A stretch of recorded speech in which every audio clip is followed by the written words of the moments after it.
ಜಾತಿ ಸಮೀಕ್ಷೆಯ ವಿಚಾರ ಇಡೀ ರಾಜ್ಯದಲ್ಲಿ ಎಲ್ಲ ರೀತಿಯಲ್ಲೂ ಚರ್ಚೆ ಆಗ್ತಾನೆ ಇದೆ. ರಾಜ್ಯ ಸರ್ಕಾರಕ್ಕೆ ಅದು ಅಧಿಕಾರ ಇಲ್ಲ, ಅದು ಕೇಂದ್ರ ಸರ್ಕಾರಕ್ಕೆ ಇರೋದು. ನೀವು ಈ ವಿಚಾರದಲ್ಲಿ ನಿಮ್ಮ ನಿಲುವನ್ನು ಸಮಾಜಕ್ಕೆ ತಿಳಿಸಲೇಬೇಕು ಅಂತ ಓಡಾಡ್ತಿರೋದಕ್ಕೆ ಕಾರಣ ಏನು? ಒಂದು ಷಡ್ಯಂತ್ರ ಹಿಂದೂಗಳ ಸಂಖ್ಯೆಯನ್ನು ಕಡಿಮೆ ಮಾಡಬೇಕು ಅಂತ. ಅದಕ್ಕೆ ಅನೇಕ ಮನಸ್ಥಿತಿಗಳು ಒಟ್ಟಾಗಿ ಕೆಲಸ ಮಾಡ್ತಾ ಇದ್ದಾವೆ. ಮುಸಲ್ಮಾನರು ಮತ್ತು ಲಿಂಗಾಯತರು ಒಂದೇ. ಗೋಮಾಂಸ ತಿನ್ನೋದಿದೆ, ಇಲ್ಲಿ ಗೋಮಾಂಸ ತಿನ್ನೋದಿದೆಯಾ? ಈ ರೀತಿ ನಮ್ಮನ್ನ ಹೊಡಿತಾ ಇದ್ದಾರಾ ಇವರು ಅನ್ನುವಂಥ ಭಾವನೆ ಜನಮಾನಸದಲ್ಲಿ ಇದೆಯಾ? ಎಲ್ಲ ಕಡೆ ಇವ ನಮ್ಮವನು ಅಂತ ಭಾವ ಅವರಲ್ಲಿ ಬರುತ್ತೆ.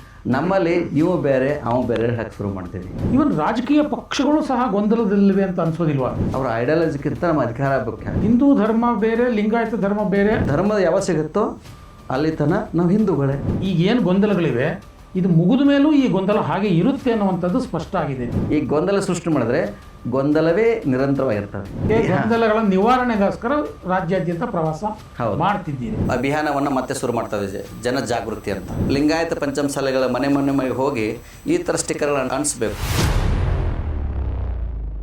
ಸ್ನೇಹಿತರೆ ನಮಸ್ಕಾರ, ಹೊಸ ದಿಗಂತ ಡಿಜಿಟಲ್ ಚಾನಲ್ಗೆ ಸ್ವಾಗತ. ರಾಜ್ಯದಲ್ಲಿ ಇವತ್ತು ಅತಿ ಹೆಚ್ಚಾಗಿ ಚರ್ಚೆ ಆಗ್ತಿರುವಂಥ ವಿಚಾರ ನಿಮಗೆಲ್ಲ ಗೊತ್ತೇ ಇದೆ. ಜಾತಿ ಗಣತಿ ಅಂತಿರೋ, ಜಾತಿ ಸಮೀಕ್ಷೆ ಅಂತಿರೋ, ಈ ವಿಚಾರದಲ್ಲಿ ಒಬ್ಬೊಬ್ಬರದು ಒಂದೊಂದು ರೀತಿಯ ನಿಲುವು. ಸೊ ಈ ಮಧ್ಯದಲ್ಲಿ ತಮ್ಮ ನಿಲುವನ್ನು ಇಡೀ ಸಮಾಜಕ್ಕೆ ತಿಳಿಸಬೇಕು ಈ ವಿಚಾರದಲ್ಲಿ ಅಂತ ಓಡಾಡ್ತಿರೋರು ಹರಿಹರ ವೀರಶೈವ ಲಿಂಗಾಯತ ಪಂಚಮಸಾಲಿ ಮಠದ ವಚನಾನಂದ ಶ್ರೀಗಳು. ವಚನಾನಂದ ಶ್ರೀಗಳು ಇವತ್ತು ನಮ್ಮ ಜೊತೆ ಇದ್ದಾರೆ. ಅವರಿಗೆ ಸ್ವಾಗತವನ್ನು ಬಯಸ್ತೀನಿ. ನಮಸ್ತೆ ಗುರು. ನಮಸ್ಕಾರ. ಸೊ ನಾನು ಹೇಳಿದಾಗೆ ಜಾತಿ ಸಮೀಕ್ಷೆಯ ವಿಚಾರ ಇಡೀ ರಾಜ್ಯದಲ್ಲಿ ಎಲ್ಲ ರೀತಿಯಲ್ಲೂ ಚರ್ಚೆ ಆಗ್ತಾನೆ ಇದೆ. ಇದು ಮೂಲಭೂತವಾಗಿ ಹಿಂದುಳಿದ ವರ್ಗಗಳ ಸಾಮಾಜಿಕ, ಶೈಕ್ಷಣಿಕ, ಆರ್ಥಿಕ ಸಮೀಕ್ಷೆ ಅನ್ನುವಂಥದ್ದು. ಆದರೆ ಅತಿ ಹೆಚ್ಚು ಸುದ್ದಿ ಮಾಡ್ತಾ ಇರೋರು ವೀರಶೈವ ಲಿಂಗಾಯತ ಮಠಾಧೀಶರು ಮತ್ತು ಅದಕ್ಕೆ ಸಂಬಂಧಪಟ್ಟ ಸಮಾಜದ ಬಂಧುಗಳು. ಸೊ ಆ ವರ್ಗಕ್ಕೂ ಈ ರೀತಿಯ ಚರ್ಚೆ ಆಗ್ತಿರೋದಕ್ಕೂ ಏನು ಕಾರಣ? ನೀವು ಈ ವಿಚಾರದಲ್ಲಿ ನಿಮ್ಮ ನಿಲುವನ್ನು ಸಮಾಜಕ್ಕೆ ತಿಳಿಸಲೇಬೇಕು ಅಂತ ಓಡಾಡ್ತಿರೋದಕ್ಕೆ ಕಾರಣ ಏನು? ಒಂದು, ಇದು ಸಾಮಾಜಿಕ ಮತ್ತು ಶೈಕ್ಷಣಿಕ ಸಮೀಕ್ಷೆ ಅಂತ ಹೇಳಿದ್ದಾರೆ. ಆದರೆ ಇದರ ಒಳಗಡೆ ಇರೋದು ಜಾತಿಯ ಸಮೀಕ್ಷೆನೇ. ಅದು ಜಾತಿ ಸಮೀಕ್ಷೆ ಅಂತ ನೀವು ಮಾಡೋಕ್ಕೆ ಹೋದರೆ ರಾಜ್ಯ ಸರ್ಕಾರಕ್ಕೆ ಅದು ಅಧಿಕಾರ ಇಲ್ಲ, ಅದು ಕೇಂದ್ರ ಸರ್ಕಾರಕ್ಕೆ ಇರೋದು. ಹಾಗಾಗಿ ರಾಜ್ಯ ಸರ್ಕಾರ ಏನು ಮಾಡಿತು ಅಂತಂದರೆ 2014ನೇ ಇಸ್ವಿಯಿಂದ 17ನೇ ಇಸ್ವಿವರೆಗೆ ಆ ಸಮಯದಲ್ಲಿ ಕಾಂತರಾಜ್ ಆಯೋಗ ಇದ್ದಾಗ, ಹಿಂದುಳಿದ ವರ್ಗದ ಅಧ್ಯಕ್ಷರಿದ್ದಾಗ ಸಮೀಕ್ಷೆಯನ್ನು ಮಾಡಿತು. ಆ ಸಮೀಕ್ಷೆ ಅವೈಜ್ಞಾನಿಕ ಒಂದು ಕೂಡಿತ್ತು. ಅಲ್ಲಿ ಕೊಟ್ಟಿರುವಂಥ ಅಂಕಿ ಸಂಖ್ಯೆಗಳು ಅತ್ಯಂತ ಯಾರೂ ಕೂಡ ಒಪ್ಪದೇ ಇರುವಾಗ ಆಗಿತ್ತು. ಹಾಗಾಗಿ ಅದನ್ನು ಎಲ್ಲರೂ ತಿರಸ್ಕಾರ ಮಾಡಿದರು, ಅದನ್ನು ಯಾರೂ ಒಪ್ಪಲಿಲ್ಲ.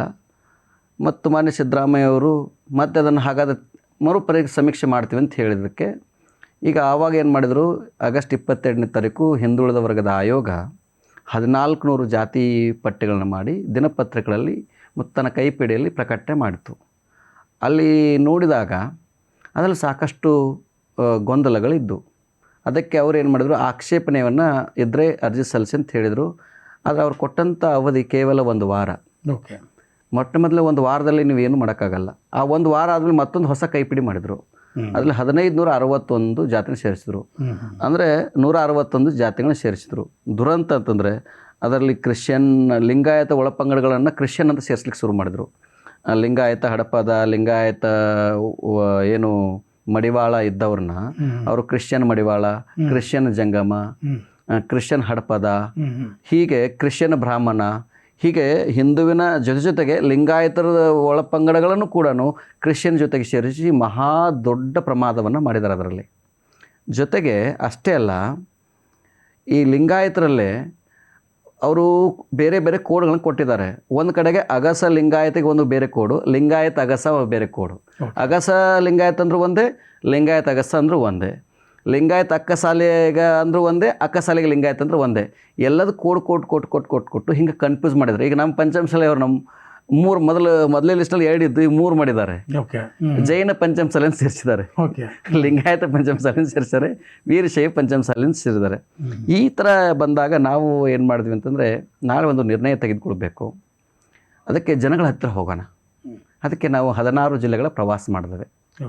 ಪ್ರತಿ ಜಿಲ್ಲೆಯಲ್ಲಿ ಅವರು ವಿಡಿಯೋ ರೆಕಾರ್ಡ್ ಮಾಡ್ಕೊಂಡಿವಿ. ಈಗ ಹೇಗೆ ನೀವು ನಮ್ಮದು ರೆಕಾರ್ಡ್ ಮಾಡ್ಕೊಡ್ತಾರೆ ನಮ್ಮ ಹೇಳಿಕೆಗಳನ್ನು, ಹಾಗೆ ಭಕ್ತರ ಅಭಿಪ್ರಾಯಗಳನ್ನ ಸಂಗ್ರಹ ಮಾಡಿದ್ವಿ, ಸಮಾಲೋಚನೆಯನ್ನು ಮಾಡಿದ್ವಿ. ಸಮಾಲೋಚನೆಯನ್ನು ಮಾಡಿದ ಮೇಲೆ 16 ಜಿಲ್ಲೆಯಲ್ಲಿ ಮತ್ತು ನಮ್ಮ ಹರಿಹರ ಪೀಠಕ್ಕೆ ಬಂದು ಧರ್ಮದರ್ಶಿಗಳ ಜೊತೆಗೆ ಎಲ್ಲ ಹಿರಿಯರ ಜೊತೆಗೆ ಕೂತ್ಕೊಂಡು ಒಂದು ಸಮಾಲೋಚನೆ ಮಾಡಿದ್ವಿ. ಏನು ಅಂತಂದರೆ, ಏನನ್ನು ಬರೆಸಬೇಕು ಅಂತ. ಅದರಲ್ಲಿ ಒಂದು ಸ್ಪಷ್ಟೀಕರಣ ಬಂತು. ಧರ್ಮದ ಕಾಲಮ್ನಲ್ಲಿ ನೋಡಿದಾಗ ಹಿಂದೂ ಇದೆ, ಅಲ್ಲಿ ಯಾವುದೇ ರೀತಿ ನಮಗೆ ಸಂದೇಹ ಇಲ್ಲ. ಕಾರಣ ಅಂತಂದರೆ ನಾವು ಹಿಂದುವಿನ ಸವಲತ್ತುಗಳನ್ನ ತೆಗೆದುಕೊಳ್ತಾ ಇದ್ದೀವಿ, ನಮ್ಮ ಟ್ರಸ್ಟ್ಗಳು ಕೂಡ ಹಿಂದುವಿನ ಅಡಿಯಲ್ಲೇ ಇರೋದ್ರಿಂದ ಮತ್ತು ಅದರಲ್ಲಿ ಯಾವುದೇ ಗೊಂದಲ ಬೇಡ ಅಂಥೇಳಿ ಹಿಂದೂ ಧರ್ಮದಲ್ಲಿ ಹಿಂದೂ, ಜಾತಿಯಲ್ಲಿ ಲಿಂಗಾಯತ ಪಂಚಮಸಾಲಿ, ಅಂದರೆ ಲಿಂಗಾಯತ ಪಂಚಮಸಾಲಿ ಒಂದು ಕೋಡ್ ಇದೆ, ಅದನ್ನು ಸ್ಪಷ್ಟವಾಗಿ ನಾವು ಸಮಾಜಕ್ಕೆ ಕೊಟ್ಟಿವಿ. ಅಂದರೆ ಪಂಚಮಸಾಲಿಯವರು ಪಂಚಮಸಾಲಿ ಅಥವಾ ಬೇರೆ ಬೇರೆಯವರು ಅದನ್ನು ಬೇರೆ ಬೇರೆ ಇದರಲ್ಲಿ ಹೋಗುವಂಥದ್ದು. ಧರ್ಮ ಕಾಲಮು ಹಿಂದೂ, ಆದರೆ ಗೊಂದಲ ಕ್ರಿಯೇಟ್ ಮಾಡಿರೋದು ವೀರಶೈವ ಮಹಾಸಭಾದವರು. ಓಕೆ, ಹಾಂ ಹಾಂ. ಈ ಇಡೀ ಫಸ್ಟ್ ಈ ನಾಡಿನಲ್ಲಿ ಈ ವಿಚಾರದಲ್ಲಿ ಇಬ್ಬರು ಗೊಂದಲ ಕ್ರಿಯೇಟ್ ಮಾಡಿದರು. ಓಕೆ. ಒಂದು ಹಿಂದುಳಿದ ವರ್ಗದ ಆಯೋಗದವರು, ಅಂದರೆ ಸರ್ಕಾರ, ಹಾಂ, ಸರ್ಕಾರದ ಒಂದು ಭಾಗನೇ ಅದು, ಹೌದು. ಅವರು. ಇನ್ನೊಂದು ವೀರಶೈವ ಮಹಾಸಭಾ, ಅವರು ವೀರಶೈವ ಲಿಂಗಾಯತರು ನಾವೆಲ್ಲ ಒಂದು ಅಂತ ಹೇಳ್ತಾ ಇದ್ದಾರೆ, ಜಾತಿಯಲ್ಲಿ ವೀರಶೈವ ಲಿಂಗಾಯತ ಅಂತ ಬರ್ಸ್ರಿ ಅಂತ ಹೇಳಬೇಕಾಗಿತ್ತು. ಇಲ್ಲದೇ ಇರುವಂಥದ್ದು ಆದರೆ ಅವ್ರು ಹೇಳಿದ್ರು ಹಿಂದೂ ಧರ್ಮ ಅಂತ ಬರ್ಸ್ಲಿಕ್ಕೆ ಹೋಗಬೇಡಿ, ಅಲ್ಲಿ ವೀರಶೈವ ಲಿಂಗಾಯತ ಬರ್ಸ್ರಿ ಅಂತ ಇವ್ರು ಹೇಳಕ್ಕೆ ಶುರು ಮಾಡಿದ್ರು. ಇವ್ರು ಹೇಳೋದಕ್ಕೆ ಇನ್ನೊಂದು ಲಿಂಗಾಯತ ಮಠಾತ್ಗಳು ಒಕ್ಕೂಟ ಅವ್ರು ಹೇಳಿದ್ರು ವೀರಶೈವ ಲಿಂಗಾಯತ ನಮ್ಮ ಧರ್ಮ ಅಲ್ಲ, ನಮ್ಮದು ಲಿಂಗಾಯತ ಧರ್ಮ, ಪ್ರತ್ಯೇಕ ಧರ್ಮ ಅಂತ ಅವ್ರು ಬರ್ಸ್ರಿ ಅಂತಂದರು. ಇದು ಏನಾಯಿತು ಅಂತಂದ್ರೆ ಜಾತಿ ಬಗ್ಗೆ ಬಿಟ್ಟು ಧರ್ಮ ದಂಗಲ್ ಶುರು ಆಯ್ತು. ಇದು ಮೊಟ್ಟ ಮೊದಲಾಗಿ ಇಬ್ಬರು ಹೇಳಿಕೆಗಳೇ ತಪ್ಪು, ಇಬ್ಬರು ವಾದವೇ ತಪ್ಪು. ಯಾಕೆ ತಪ್ಪು ಅಂತಂದರೆ ಅವುಗಳಿಗೆ ಪ್ರತ್ಯೇಕ ಮಾನ್ಯತೆ ಸಿಕ್ಕಿಲ್ಲ. 2003ನೇ ಇಸ್ವಿಯಲ್ಲಿ ವೀರಶೈವ ಲಿಂಗಾಯತ ಧರ್ಮ ಅದನ್ನು ತಿರಸ್ಕಾರ ಮಾಡಿದ್ದಾರೆ. ಅದು ಊರ್ಜಿತ ಆಗಲಿ, ಸುಪ್ರೀಂ ಕೋರ್ಟ್ ತಿರಸ್ಕಾರ ಮಾಡಿದೆ. ಯಾಕಂದರೆ ವೀರಶೈವ ಅನ್ನೋದೇ ಸನಾತನ ಒಂದು ಧರ್ಮದ ಒಂದು ಭಾಗ ಇರೋದು ಕೊಡಕ್ಕೆ ಬರೋದ್ರಲ್ಲಿ ತಿರಸ್ಕಾರ ಮಾಡಿದ್ದಾರೆ. 2018ರಲ್ಲಿ ಸಿದ್ದರಾಮಯ್ಯವರು ಕೇಂದ್ರಕ್ಕೆ ರೆಫರ್ ಮಾಡಿದಾಗ ಕೇಂದ್ರ ಸರ್ಕಾರ ಒಂದು ಪತ್ರ ಮೂಲಕ ಹೇಳಿದೆ ಲಿಂಗಾಯತ ಧರ್ಮದ ಮಾನ್ಯತೆ ಕೊಡಲು ಕಷ್ಟ ಸಾಧ್ಯ ಅಂತ ಹೇಳಿದ್ದಾರೆ. ಅದನ್ನು ತಿರಸ್ಕಾರ ಮಾಡಿಲ್ಲ, ಪುರಸ್ಕಾರ ಮಾಡಿಲ್ಲ. ಈಗ ಅದನ್ನು ಬಿಟ್ಟು ಇಲ್ಲಿ ಮಾನ್ಯತೆ ಇಲ್ಲದು. ಅಲ್ಲಿ ಲಿಸ್ಟ್ನಲ್ಲಿ ಏನಿದ್ದಾವೆ, ಹಿಂದೂ ಇದೆ, ಕ್ರಿಶ್ಚಿಯನ್ ಇದೆ, ಮುಸ್ಲಿಮ್ ಇದೆ, ಜೈನ ಇದೆ, ಬೌದ್ಧ ಇದೆ, ಸಿಖ್ ಇದೆ, ಪಾರ್ಸಿ ಇದೆ. ಇದರಲ್ಲಿ ಎಲ್ಲಿ ನಾವು ಬರ್ತೀವಿ ಅಂತಂದರೆ ಹಿಂದುವಿನಲ್ಲಿ ಬರ್ತವೆ. ಈಗ ನೀವು ಧರ್ಮದ ಕಾಲಮ್ನಲ್ಲಿ ಅವ್ರು ಇತರೆ ಅಂತ ಒಂದಿದೆ, ಅದರಲ್ಲಿ ಬರ್ಸ ಅಂತ ಹೇಳ್ತಿದ್ದಾರೆ. ಇತರೆಯಲ್ಲಿ ಬರ್ಸಕ್ಕೆ ಇದು ಡಿಜಿಟಲ್ ಇದು ನಡೀತಾ ಇರೋದು, ಸಮೀಕ್ಷೆ ನಡೀತಾ ಇರೋದು. ಇದು ಕೈಯಿಂದ ಅಲ್ಲಿ ಬರಲಿಕ್ಕೆ ಅವಕಾಶ ಇಲ್ಲ. ಅಲ್ಲಿರೋ ಇತರೆ ಅಂತ ಇತರಾಗ ಅಂದರೆ ಓಟು ನೋಟ ಹಾಕಿದಂಗೆ ಅದು. ಹೌದು. ಇದರಿಂದ ಏನಾಗುತ್ತೆ ಅಂದರೆ ಒಂದು ಒಟ್ಟು ಇದರಿಂದ ಒಂದು ಷಡ್ಯಂತ್ರ ಏನಂತಂದರೆ ಹಿಂದೂಗಳು ಲಿಂಗಾಯತರು ಹಿಂದೂಗಳು ಬರ್ಸಲಿ ಅಂತಂದರೆ ಹಿಂದೂಗಳ ಸಂಖ್ಯೆ ಕಡಿಮೆ ಆಗುತ್ತೆ, ಅವು ಮುಸ್ಲಿಮ್ ಸಂಖ್ಯೆ ಹೆಚ್ಚಾಗುತ್ತೆ, ಕ್ರಿಶ್ಚಿಯನ್ ಸಂಖ್ಯೆ ಹೆಚ್ಚಾಗುತ್ತೆ. ಅವಾಗ ಏನಾಗುತ್ತೆ ಅಂದರೆ ಇವತ್ತೇನು ಕರ್ನಾಟಕದಲ್ಲಿ ನಮಗೇನು ಸವಲತ್ತುಗಳದಾವಲ್ಲ ಆ ಸವಲತ್ತುಗಳು ಸಹಜವಾಗಿಯೇ ಕಡಿಮೆ ಆಗ್ತವೆ. ಈಗ ಲಿಂಗಾಯತರು ಈಗ ನಾಳೆ ಗ್ರಾಮ ಪಂಚಾಯತ್ ಎಲೆಕ್ಷನ್ ಬರುತ್ತೆ, ತಾಲೂಕು ಪಂಚಾಯತ್ ಎಲೆಕ್ಷನ್ ಬರುತ್ತೆ, ಜಿಲ್ಲಾ ಪಂಚಾಯತ್ ಬರುತ್ತೆ. ಹೌದಪ್ಪ ನಿಮ್ಮ ಲಿಂಗಾಯತರ ಸಂಖ್ಯೆ ಇಷ್ಟು ಕಡಿಮೆ ಆಗಿದೆ, ಅದಕ್ಕೆ ನಿಮ್ಮ ಸೀಟ್ಗಳೇ ಕಡಿಮೆ. ಹಾಂ, ಮುಸ್ಲಿಂ ಸಂಖ್ಯೆ ಹೆಚ್ಚಿದೆ, ಅವ್ರಿಗೆ ಸೀಟ್ಗಳು ಹೆಚ್ಚು ಕೊಡ್ತೀವಿ ಅಂತ ಹೇಳಿ ಈಗ ಇದನ್ನು ಇದ್ರ ಹಿಂದೆ ಒಂದು ಷಡ್ಯಂತ್ರ ಇದೆ. ಒಂದು ಷಡ್ಯಂತ್ರ ಹಿಂದೂಗಳ ಸಂಖ್ಯೆಯನ್ನು ಕಡಿಮೆ ಮಾಡಬೇಕು ಅಂತ. ಅದಕ್ಕೆ ಅನೇಕ ಮನಸ್ಥಿತಿಗಳು ಒಟ್ಟಾಗಿ ಕೆಲಸ ಮಾಡ್ತಾ ಇದ್ದಾವೆ. ಲಿಂಗಾಯತ್ಲೆ ಜಗಳ ಹಚ್ಚೋದು, ಲಿಂಗಾಯತ್ ಒಳ ಪಂಗಡ ಜಗಳ ಹಚ್ಚೋದು, ಈ ಥರ ನಡೀತಾ ಇದೆ. ಅಂದರೆ ಕಳೆದ ತಿಂಗಳು ಇರಬೇಕು ಬಹುಶಃ, ದಾವಣಗೆರೆಯಲ್ಲಿ ನಡೆದಂಥ ಒಂದು ಲಿಂಗಾಯತ ಸಮಾವೇಶದಲ್ಲಿ ಕೆಲವರು ಕಮ್ಯುನಿಸ್ಟರು ಅದರಲ್ಲಿ ಭಾಗವಹಿಸಿದರು. ಲಿಂಗಾಯತ ಪ್ರತ್ಯೇಕ ಧರ್ಮ ಅಂತ ಮಾತನಾಡುವಾಗ ಅವರು ಹೇಳ್ತಾರೆ ಅನ್ನದಾಸೋಹ ಅನ್ನುವಂಥದ್ದು ಲಿಂಗಾಯತರಲ್ಲೂ ಇದೆ, ಇಸ್ಲಾಂನಲ್ಲೂ ಇದೆ. ಹಾಗಾಗಿ ಮುಸಲ್ಮಾನರು ಮತ್ತು ಲಿಂಗಾಯತರು ಒಂದೇ.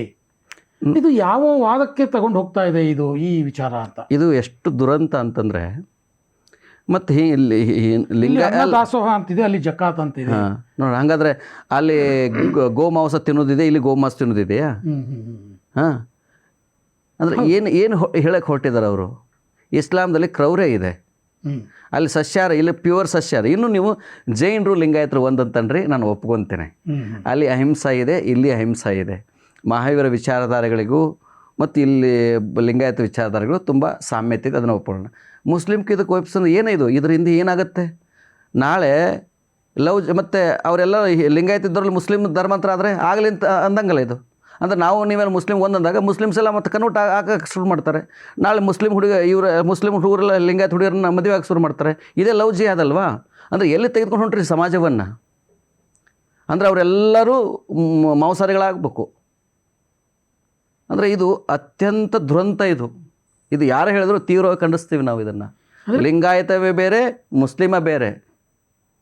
ಹಿಂದುವಿನ ಅಡಿಯಲ್ಲಿರುವಂಥದ್ದು, ಹಿಂದುವಿನಲ್ಲಿ ಸಾಕಷ್ಟು ತತ್ವಗಳಿದ್ದಾವೆ.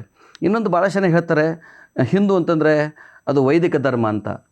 ಅದು ಬಹಳ ಸಣ್ಣದು. ವೈದಿಕ ಧರ್ಮ ಅನ್ನೋದು ಹಿಂದುವಿನೊಂದು ಭಾಗ. ಅದು ಅಲ್ಲಿ ವೈದಿಕ ಇದೆ, ಅವೈದಿಕ ಇದೆ, ದ್ವೈತ ಇದೆ, ಅದ್ವೈತ ಇದೆ, ಆಸ್ತಿಕ ಇದೆ, ನಾಸ್ತಿಕ ಇದೆ, ದ್ವೈತಾದ್ವೈತ ಇದೆ, ಶಕ್ತಿ ವಿಶಿಷ್ಟಾದ್ವೈತ ಇದೆ, ವಿಶಿಷ್ಟಾದ್ವೈತ ಸಿದ್ಧಾಂತ ಎಲ್ಲವನ್ನು ಒಳಗೊಂಡದೇ ಹಿಂದೂ ಅಂತ ನಾವು ಹೇಳ್ತಾ ಇದ್ದೀವಿ. ಅದರಲ್ಲಿ ಲಿಂಗಾಯತ ಒಂದು. ನಿಮಗೆ ಧರ್ಮದ ಮಾನ್ಯತೆ ಸಿಕ್ಕ ಮೇಲೆ ಅದನ್ನು ನಾವು ಬರ್ಸೋಣ. ಹಿಂದೆ ಹಿಂದೂ ಜೈನ್ ಅಂತ ಬರೆಸ್ತಾ ಇದ್ರು, ಹಿಂದೂ ಸಿಖ್ ಅಂತ ಬರೆಸ್ತಾ ಇದ್ರು. ಯಾವಾಗ ಸಿಖ್ ಧರ್ಮ ಸಿಕ್ತವ್ರು ಸಿಖ್ಗಳು ಆದರು, ಜೈನ್ ಆಯಿತು. ಹಾಗೆ ನಾಳೆ ಲಿಂಗಾಯತ ಧರ್ಮ ಮಾನ್ಯತೆ ಸಿಕ್ಕರೆ ಆವಾಗ ನಾವು ಬರ್ಸೋಣ. ನೀವು ಇತರಗಳು ಬರ್ಸೋಂತಂದ್ರೆ ಈಗ ನೀವಿರೋದು ನಿಮ್ಮ ತಂದೆ ಮನೆಯಲ್ಲಿ. ಈಗ ನೀವು ತಂದೆ ಅಡ್ರೆಸ್ ಕೊಡಬೇಕಲ್ವಾ? ನಿನ್ನ ಮನೇನ ಕಟ್ಟಿಲ್ಲ, ಮನೆ ಅಡ್ರೆಸ್ ಹೆಂಗೆ ಕೊಡೋಕ್ಕಾಗತ್ತೆ? ಅಡ್ರೆಸ್ ಇಲ್ಲದ ಮನೆಗೆ ಅಡ್ರೆಸ್ ಹೆಂಗೆ ಕೊಡೋಕ್ಕಾಗತ್ತಾ? ಅದಕ್ಕೆ ಅಡ್ರೆಸ್ ಯಾವುದಪ್ಪ? ಇವತ್ತು ನಮಗೆ ಹಿಂದೂ. ಆ ಕ್ಲಾರಿಟಿ ನಮ್ಮಲ್ಲಿದೆ. ಹಾಗಾಗಿ ನಾವು ಹಿಂದೂ ಲಿಂಗಾಯತ ಪಂಚಮಸಾಲಿ, ನಾಳೆ ಲಿಂಗಾಯತ ಒಕ್ಕಲಿಗ ಅನ್ರಿ, ಲಿಂಗಾಯತಲ್ಲಿ ಕೂಡ ಒಕ್ಕಲಿಗ ಅಂತಿದೆ, ಲಿಂಗಾಯತ ಹಡಪದ, ಲಿಂಗಾಯತ ಮಡಿವಾಳ, ಇದರಲ್ಲಿ 108 ಉಪಜಾತಿಗಳಿದಾವೆ. ಹಂಗೆ ಬರ್ಸ್ರೆ ಎಲ್ಲ ಹಿಂದುವಿನಲ್ಲೇ ಬರ್ತೇವೆ. ನಮ್ಮ ಸಿಗಿರುವಂಥ ಸಾಂವಿಧಾನಿಕ ಹಕ್ಕುಗಳು, ನಾವು ತೆಗೆದುಕೊಂಡಿರುವಂಥ ಎಲ್ಲ ಔದ್ಯೋಗಿಕ, ಶೈಕ್ಷಣಿಕ, ರೈತರು ಸಿಗುವಂಥ ಎಲ್ಲ ಸವಲತ್ತುಗಳು ಹಿಂದುವಿನ ಅಡಿಯಲ್ಲಿದ್ದಾವೆ. ನಮ್ಮ ಮಠಗಳೆಲ್ಲವೂ ಯಾವ ಕಾಯ್ದೆಯಲ್ಲಿ ಬರ್ತವೆ? ಹಿಂದೂ ಧರ್ಮದ ಅಡಿಯಲ್ಲೇ ಬರ್ತವೆ. ಆ ಕಾಯ್ದೆಯಲ್ಲಿರೋದ್ರಿಂದ ಮತ್ತು ಅದರಲ್ಲೇ ಬರೀಬೇಕಲ್ಲ ನಾವು. ಹೌದು, ನಮ್ಮದು ಆ ವಾದ ಅಷ್ಟೇ. ಕರೆಕ್ಟು.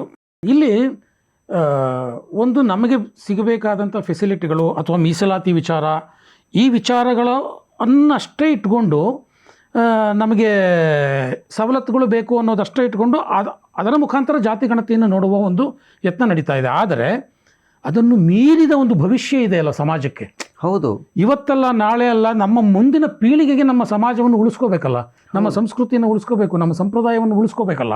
ಹೌದು, ಇದು ಜಾತಿ ಗಣತಿಯನ್ನು ಅಥವಾ ಮೀಸಲಾತಿಯನ್ನು ಅಥವಾ ಸರ್ಕಾರದ ಸೌಲಭ್ಯಗಳನ್ನು ದಾಟಿ ಮುಂದಿನ ಹಲವಾರು ಪೀಳಿಗೆಗಳಿಗೆ ಹೋಗುವಂಥ ವಿಚಾರಗಳೆಲ್ವ? ಹೌದು, ಬರೀ ಮೀಸಲಾತಿ ಮಾತ್ರ ಅಲ್ಲ, ಸಂಸ್ಕೃತಿ ಉಳಿಬೇಕಲ್ಲ. ನಮ್ಮ ದೇಶ ಇದ್ರೆ ತಾನೇ ಎಲ್ಲ. ನಾವು ಹಿಂದೂಗಳು ಹಿಂಗೆ ಒಡ್ಕೋತ ಹೋಗಿ ಮತ್ತೆ ಗಜ್ನಿ ಮೊಹಮ್ಮದ್ ಕಾಲಕ್ಕೆ ಬಂದೀವಿ ನಾವು. ಹಿಂದೆ ಮತ್ತೆ ಬ್ರಿಟಿಷರು ಮಾಡಿದ ಫಾಲೋಶಿ ಮಾಡೋಕ್ಕೆ ಶುರು ಮಾಡಿದೇವಿ. ಮತ್ತು ನಮ್ಮಲ್ಲೇ ಹೊಡಿಯುವಂಥದ್ದು ಈ ಎಲ್ಲ ಕೆಲವೆಲ್ಲ ಲೆಫ್ಟಿಸ್ಟ್ಗಳು, ನಕ್ಸಲೈಟ್ಸ್ಗಳು, ಇವರೆಲ್ಲ ಮತ್ತು ನಾವೇನು ಕೆಂಪು ಅಂತೀವಲ್ಲ ನಾವು, ಇವರೆಲ್ಲ ಸೇರಿಕೊಂಡು ಏನು ಮಾಡ್ತಾಯಿದ್ರು ಅಂತಂದರೆ ಲಿಂಗಾಯತರೊಳಗೆ ಹೊಕ್ಕೊಂಡ್ಬಿಟ್ರೆ ಅವರು. ಲಿಂಗಾಯತರ ಮೆದುಳು ಅದರೊಳಗೆ ಇವರು ಸಾಫ್ಟ್ವೇರ್ ಹಾಕಕತ್ತಾರೆ. ಮೆದುಳು ಇವ್ರದಾಗೆ ಲಿಂಗಾಯತರ ಶರೀರ ಇವ್ರ ಮೆದುಳು.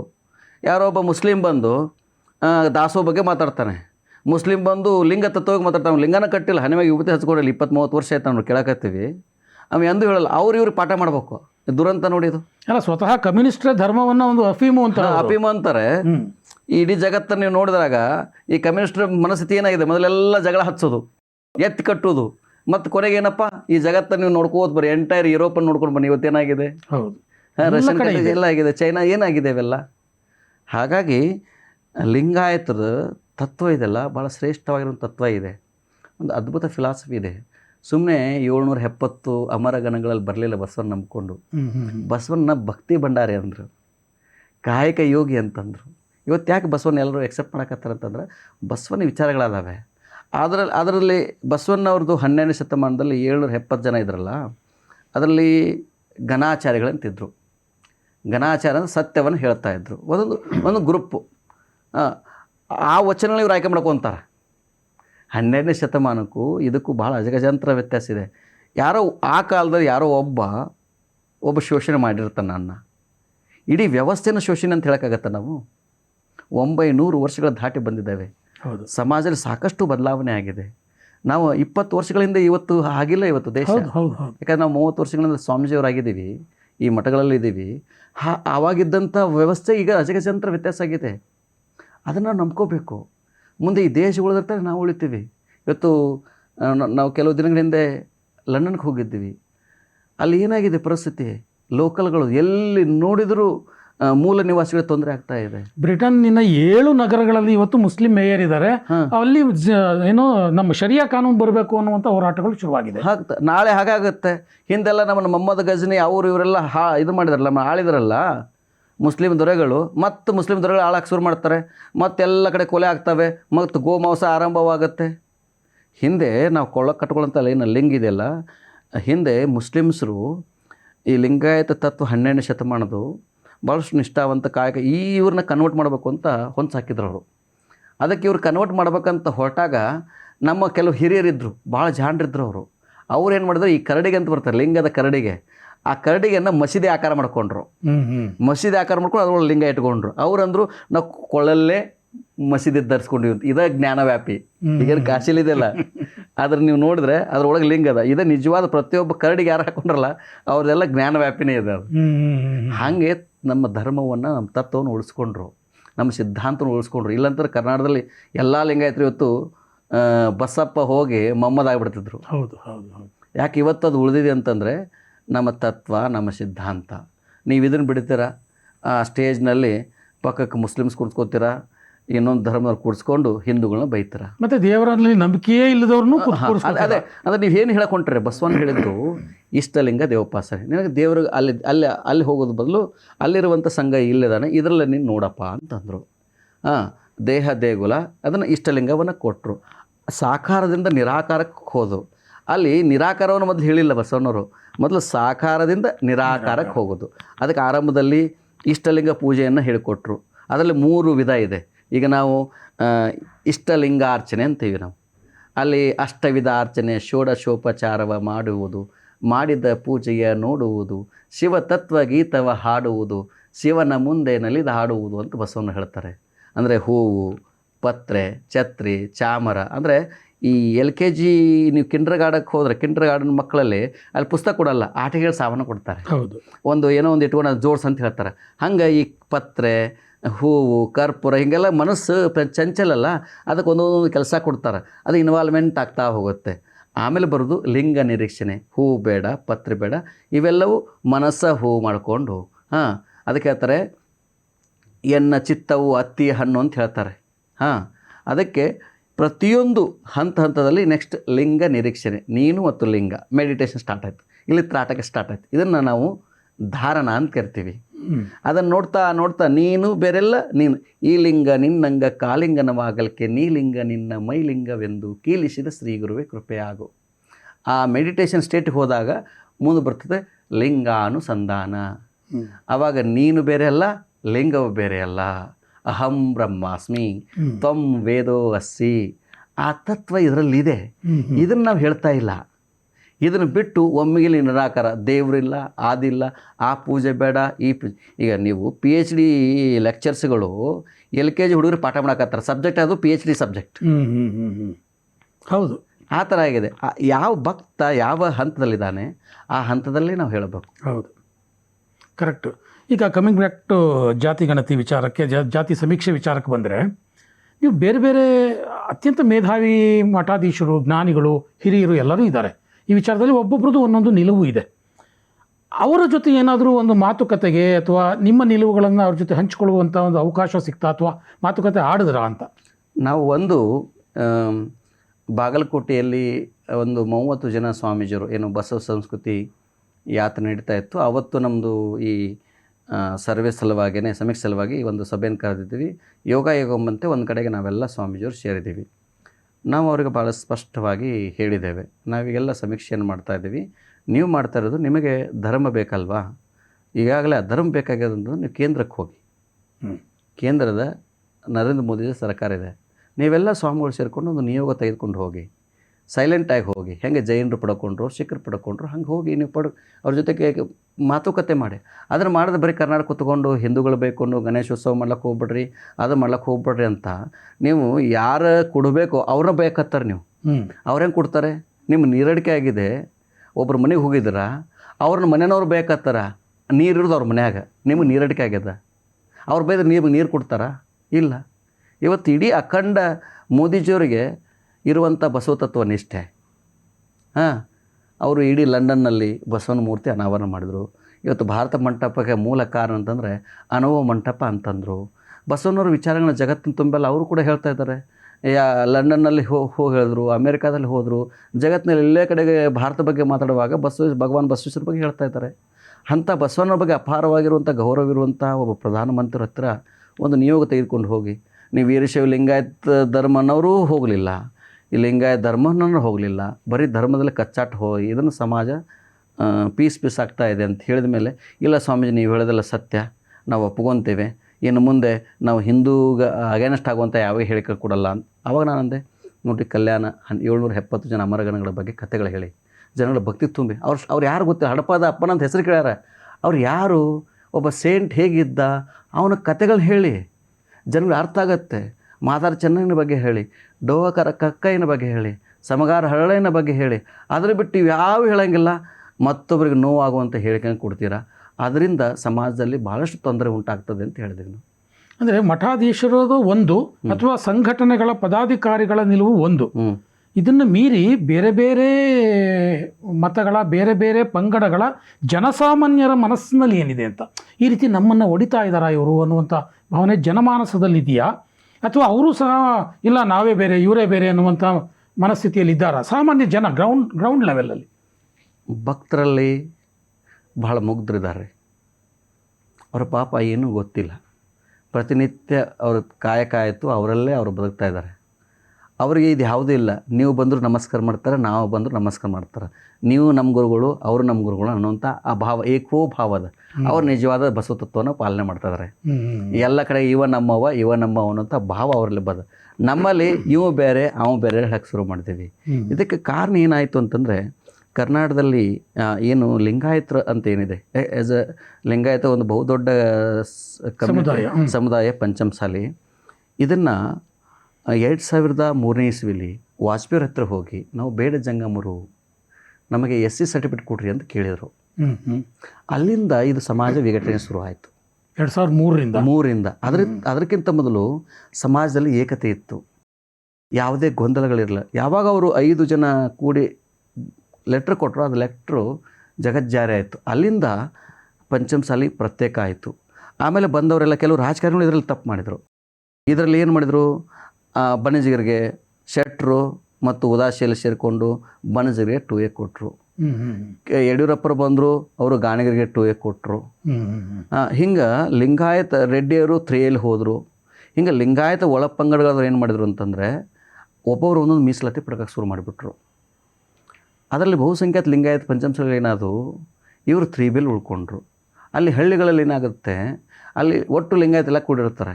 ಅದ್ರಲ್ಲಿ ಲಿಂಗಾಯತ ಒಳಪಂಗಡದ ಒಬ್ಬ ಬಣಜಿಗೆ ಹುಡುಗ ಅವನು 60 ಮಾರ್ಕ್ಸ್ ತೆಗೆದುಕೊಳ್ತಾನೆ, ಅವನಿಗೆ ಜಾಬ್ ಸಿಕ್ಬಿಡ್ತತೆ. ಅದೇ ಪಕ್ಕದ ಹುಡುಗ ಪಂಚಮಸಾಲಿಯು 80 ಮಾರ್ಕ್ಸ್ ಸಿಗಂಗಿಲ್ಲ, ಯಾಕಂತ ಒಳಗೆ 2A ತೊಗೊಂಡ್ಬಿಟ್ಟಾನೆ, ಅದು ಗೊತ್ತಾಗಿಲ್ಲ.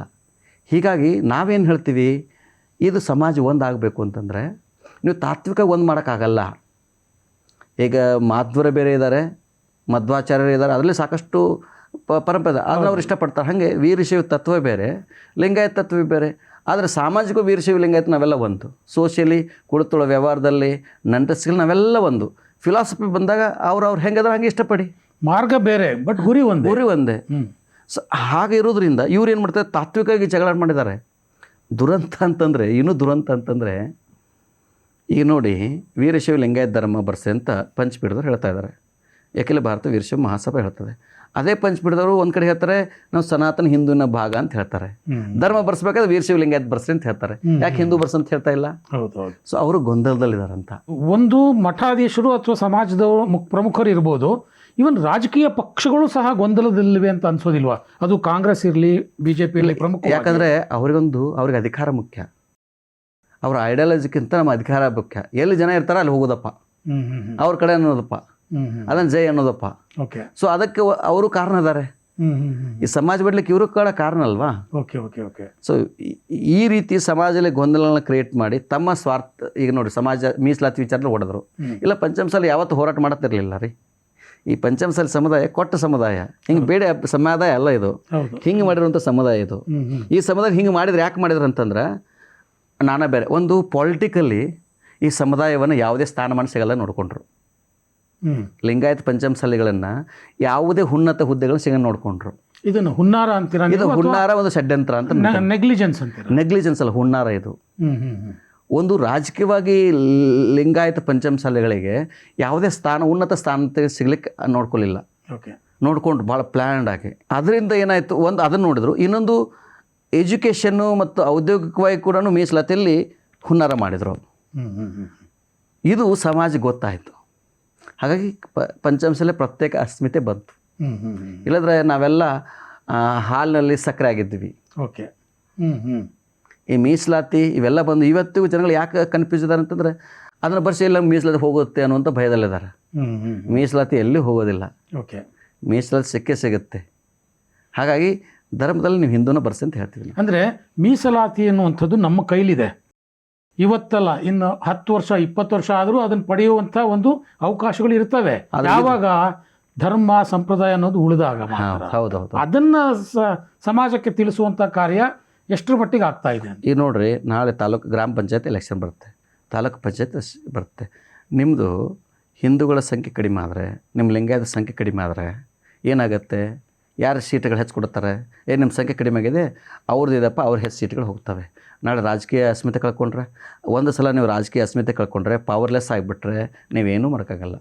ಇವತ್ತು ಎಲ್ಲ ಕಡೆಗೆ ಒಂದು ಟೆಂಡರ್ ಕಡಿಬೇಕಾದ್ರೂ ಜಾತಿ ಬಂದುಬಿಡುತ್ತೆ, ಎಲ್ಲದಕ್ಕೂ ಕ್ಯಾಸ್ಟಿಸಮ್ ಬಂದುಬಿಡುತ್ತೆ. ನಾವು ಜಾತಿ ಕೆಟ್ಟದಂತಲ್ಲ, ಜಾತಿ ಉಳಿದ್ಕೊಂಡು ಜ್ಯೋತಿ ಆಗಿರ್ಬೇಕು ನಾವು. ಈಗ ನಾವು ಮಾದಾರ ಚೆನ್ನೈ ಸ್ವಾಮೀಜಿ ಇದ್ದಾರೆ, ವಾಲ್ಮೀಕಿ ಸ್ವಾಮೀಜಿಯವರು ಇದ್ದಾರೆ, ಬೋವಿ ಪೀಠದ ಸ್ವಾಮಿಗಳಿದ್ದಾರೆ, ಮಡಿವಾಳ ಸ್ವಾಮೀಜಿಯವರು ಇದ್ದಾರೆ. ನಾವು ಬೇರೆ ಬೇರೆ ಮಠದ ಸ್ವಾಮಿಗಳಾಗಿದ್ದರೂ ಕೂಡ ನಾವೆಲ್ಲ ಒಂದಾಗಿದ್ದೇವೆ, ಸಹೋದರಂತಿದ್ದೇವೆ. ಯಾಕಂತಂದರೆ ನಮ್ಮಲ್ಲಿ ಒಂದು ಕಾಮನ್ ಅಂಡರ್ಸ್ಟ್ಯಾಂಡಿಂಗ್ ಇದೆ. ನಾವು ನಮ್ಮ ಸಮುದಾಯವನ್ನು ಸಂಘಟನೆ ಮಾಡ್ತೀವಿ. ಕೊನೆಗೆ ಯಾವುದೊಂದು ಊರಲ್ಲಿ ಒಂದು ಸಣ್ಣ ಗಲಾಟೆ ಆದರೂ ಕೂಡ ನಾವೆಲ್ಲ ಕೂಡಿ ಹೋಗಿ ಅದನ್ನು ಸಮಾಧಾನ ಮಾಡ್ತೀವಿ. ಹಾಗೆ ಕರ್ನಾಟಕದಲ್ಲಿ ಕಳೆದ ಒಂದು 7-8 ವರ್ಷದಲ್ಲಿ ಎಲ್ಲಿ ಕೂಡ ಕೋಮು ಗಲಭೆಗಳಾಗಿಲ್ಲ, ಜಾತಿಗಳ ಸಂಘರ್ಷ ಆಗಿಲ್ಲ. ಇಷ್ಟೆಲ್ಲಗಳ ಮೊದಲು ಯಾಕಂದರೆ ನಾವೆಲ್ಲ ಒಂದಾಗಿದ್ದೇವೆ. ಅಂದರೆ ಬಟ್ ಎಲ್ಲ ಒಂದಾಗಿದ್ದೀರ ಅಂದರೂ ಕೂಡ ಈ ವಿಚಾರದಲ್ಲಿ ಮಾತ್ರ ಒಂದಷ್ಟು ಗೊಂದಲಗಳು ಇವಾಗ ಹುಬ್ಬಳ್ಳಿಯಲ್ಲಿ ಬೇರೆ ಏಕತಾ ಸಮಾವೇಶ ನಡೀತಾ ಇದೆ. ಇದನ್ನು ಹೇಳ್ತೀನಿ ನಾವು. ಓಕೆ, ಗೊಂದಲನ ಕ್ರಿಯೇಟ್ ಮಾಡೋರು ಲಿಂಗಾಯತರಲ್ಲಿ ಮೈಕ್ರೋ ಕಮ್ಯುನಿಟಿ ಇರುವಂಥ ಜಂಗಮರು. ಯಾರು ಬೇಡ ಜಂಗಮರು ಅಂತಿದ್ರಲ್ಲ, ಅವರೇ ಇಡೀ ವ್ಯವಸ್ಥೆಯಲ್ಲಿ ಮಠಗಳನ್ನು ಮಠಾಧಿಪತಿಗಳೆಲ್ಲ ಇರೋದು ಅವರೇನೆ. ಅದು ಹೇಳಕ್ಕೆ ಗುರುಮಠ ಇರಲಿ, ವೀರಶೈವ ಪ್ರತ್ಯೇಕ ಧರ್ಮದಲ್ಲಿಯೂ ಅವರದಾರ, ವೀರಶೈವ ಲಿಂಗಾಯತ ಪ್ರತ್ಯೇಕ ಧರ್ಮದಲ್ಲಿ ಅವರದಾರ, ಎರಡೂ ಕಡೆ ಅವರದಾರ. 98% ಇದರಲ್ಲಿ ಅವರದಾರ, ಅದರಲ್ಲಿ ಅವರದಾರ. ಅಲ್ಲಿಂದ್ರೆ 100 to 100 ಅದಾರ. ವೀರಶೈವ ಲಿಂಗಾಯತರಲ್ಲಿ 100% 100 ಬೇಡ ಜಂಗಮರು ಅನ್ನೋರದಾರ. ಇದರಲ್ಲಿ 98% ಅವರದಾರ. ಇಲ್ಲಿನೂ ಅವರ, ಅಲ್ಲಿನೂ ಅವರ. ಮತ್ತು ಇಲ್ಲಿ ಚಿಕ್ಕಪ್ಪ ಇರ್ತಾನೆ, ದೊಡ್ಡಪ್ಪ ಇರ್ತಾನೆ, ಇಲ್ಲಿ ತಮ್ಮ ಇರ್ತಾನೆ, ಅಲ್ಲಿ ಅಣ್ಣ ಇರ್ತಾನೆ. ಅವನು ಮಠಾಧಿಪತಿ, ಇವನು ಮಠಾಧಿಪತಿ. ಮತ್ತು ರಾತ್ರಿ ಫೋನ್ ಮಾಡ್ತಾ ಇರ್ತಾರೆ ಅವ್ರು, ಏನು ನಾ ಹೆಂಗೆ ಲಿಂಗಾಯತರ ಪ್ರತ್ಯೇಕ ನಾವು ಇದನ್ನು ಮಾಡಿದೆ, ಮಾತಾಡಿದೆ ನೋಡು ಅಂತಂತಾರೆ. ಅವನಂತಾರೆ, ಇಲ್ಲ ನಾನು ನೋಡಪ್ಪ, ನಾನು ಹೆಂಗೆ ವೀರಶೈವ ಧರ್ಮವನ್ನು ಪ್ರತ್ಯೇಕ ಅಂತ ಹೇಳಿ ನಾ ಹೆಂಗೆ ಹೇಳಿದೆ ಅಂತ ಮತ್ತು ಫೋನಲ್ಲಿ ಮಾತಾಡ್ತಾ ಇರ್ತಾರೆ.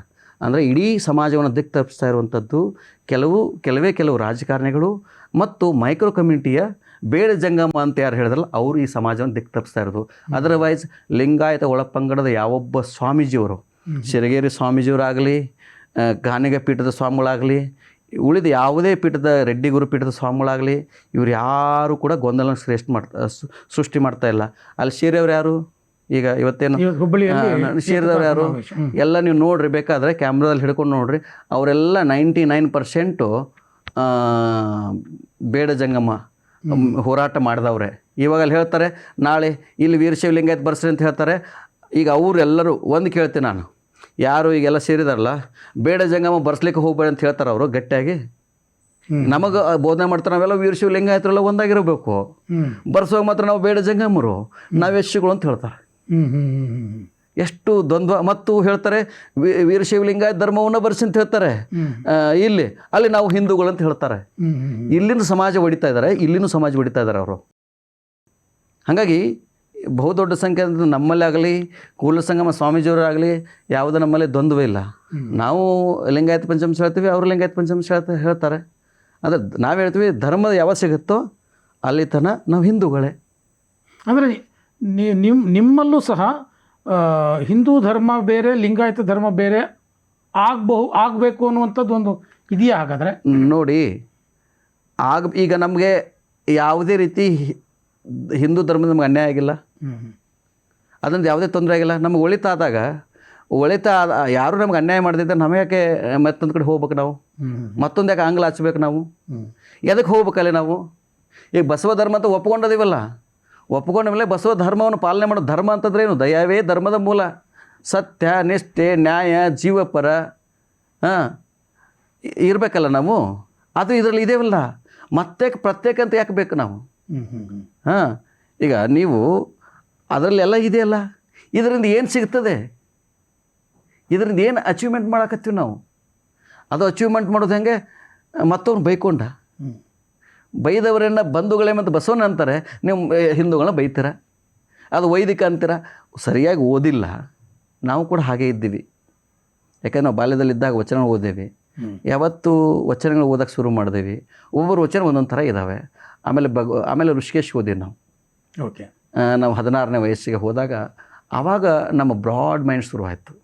ಅಲ್ಲಿಗೆಲ್ಲ ಜಗತ್ತು ಪ್ರವಾಸ ಮಾಡೋಕ್ಕೆ ಶುರು ಮಾಡಿಬಿಟ್ಟಿವಿ, ಎಲ್ಲ ಪರಂಪರೆಯನ್ನು ಅಧ್ಯಯನ ಮಾಡೋಕ್ಕೆ ಶುರು ಮಾಡಿಬಿಟ್ಟಿವಿ. ಆವಾಗ ಅನ್ನಿಸ್ತು ಒಂದು ಸಣ್ಣ ತೃಣ. ಜಗತ್ತಿನಲ್ಲಿ ಎಷ್ಟೊಂದು ಸಂಪ್ರದಾಯ ಇದೆ, ಎಷ್ಟೊಂದು ವೈವಿಧ್ಯತೆ ಇದೆ. ಹಿಂದುವಿನ ಶ್ರೇಷ್ಠತೆ ಇದರಲ್ಲಿ. ನೀವು ಇಸ್ಲಾಂನಲ್ಲಿ ಈ ಥರ ವೈವಿಧ್ಯತೆ ಇಲ್ಲ, ಕ್ರಿಶ್ಚಿಯಾನಿಟಿಲಿ ವೈವಿಧ್ಯತೆ ಇಲ್ಲ. ನೀವು ವಿಭೂತಿ ಹಚ್ಕೊಂಡ್ರು ಯಾರು ಕೇಳಲ್ಲ, ಗಂಧ ಹಚ್ಕೊಂಡ್ರು ಯಾರು ಕೇಳಲ್ಲ, ಕುಂಕುಮ ಹಚ್ಕೊಂಡ್ರು ನಮಸ್ಕಾರ ಮಾಡ್ತಾರೆ. ಉದ್ದನಾಮ ಅಡ್ಡನಾಮ ಎಷ್ಟೊಂದು ವೆರೈಟಿ. ಹಾಂ, ದೇವರನ್ನು ನಂಬುದ್ರೂ ಗೌರವ, ನಂಬದೇ ಇದ್ರೂ ಗೌರವ. ಹಾಂ, ಇವತ್ತಿನ ಇದು ಲಿಂಗಾಯತ ಅಂತ ತಕ್ಷಣವೇ ಅವೈದಿಕರು, ಹಿಂದೂಗಳಂತಂದ್ರೆ ವೈದಿಕರು. ಅದು ತಪ್ಪು. ಅದು ಲಿಂಗಾಯತರು ಹಿಂದುವಿನ ಒಂದು ಭಾಗ. ಮತ್ತೆ ಕನ್ಫ್ಯೂಸ್ ಕ್ರಿಯೇಟ್ ಮಾಡೋಕ್ಕೆ ಹೋಗಬೇಡಿ. ಓಕೆ ಓಕೆ ಅಂತ ಹೇಳ್ತೀವಿ. ಅಂದರೆ ನಿಮಗೆ ಸ್ಪಷ್ಟತೆ ಇದೆ, ಆದರೆ ಆ ಸ್ಪಷ್ಟತೆಯನ್ನು ಈ ಜಾತಿ ಸಮೀಕ್ಷೆ ಒಂದು ರೀತಿಯಲ್ಲಿ ಆ ಸ್ಪಷ್ಟತೆಗೆ ಒಂದು ಗುದ್ದು ಕೊಡುವಂಥ ರೀತಿಯಲ್ಲಿ ಜಾತಿ ಸಮೀಕ್ಷೆ ಬರ್ತಾ ಇದೆ. ಖಂಡಿತ ಅವರು ಭಾಳಷ್ಟು ತಪ್ಪುಗಳನ್ನ ಮಾಡಿದ್ದಾರೆ, ಎಡವಟ್ಟುಗಳನ್ನ ಮಾಡಿದ್ದಾರೆ. ಅದರಲ್ಲಿ ಅವುಗಳು ತಿದ್ದುಕೊಂಡ್ರೆ ಈ ಸಮೀಕ್ಷೆನ ನಾವು ಅಕ್ಸೆಪ್ಟ್ ಮಾಡ್ತೀವಿ. ಇಲ್ಲ ನಾವು ಸಮೀಕ್ಷೆ ಮಾಡಿದ ಮೇಲೂ ಅದನ್ನು ನಾವು ತಿರಸ್ಕಾರ ಮಾಡ್ತೇವೆ. ಸರಿಯಾಗಿ ಆಗಲಿ ಅಂತ ಅವೈಜ್ಞಾನಿಕ ಕರಿತೀವಿ. ಈಗ ಅಷ್ಟೆಲ್ಲ 400 ಕಾಂತರಾಜು ವರದಿ ತಿರಸ್ಕಾರ ಆಯಿತು, ಒಪ್ಕೊಳ್ಳಿಲ್ಲ. ಅದಕ್ಕೆ ಈಗ ಮತ್ತೆ 420 ಕೋಟಿ ಜನಗಳ ತೆರಿಗೆ ಹಣ ವೇಸ್ಟ್ ಆಗುತ್ತೆ. ಕರೆಕ್ಟಾಗಿ ವೈಜ್ಞಾನಿಕ ಏನು ಅರ್ಜೆಂಟ್ ಏನಿದೆ, ಸಮಯ ಕೊಡಿ, ಆಕ್ಷೇಪಣೆಗೆ ಅವಕಾಶ ಕೊಡಿ. ಒಂದು ತಜ್ಞರ ಸಮಿತಿ ಮಾಡಿ, ಕಾನೂನು ತಜ್ಞರ ಸಮಿತಿ ಮಾಡಿ, ಇತಿಹಾಸ ತಜ್ಞರ ಸಮಿತಿ ಮಾಡಿ, ಮತ್ತು ಅನೇಕ ಜನ ಬುದ್ಧಿಜೀವಿಗಳಿದ್ದಾರೆ. ನಿಮಗೆ ಇಷ್ಟ ಬಂದವರು ಮಾಡಿ, ಬೇಡಂಗಿಲ್ಲ.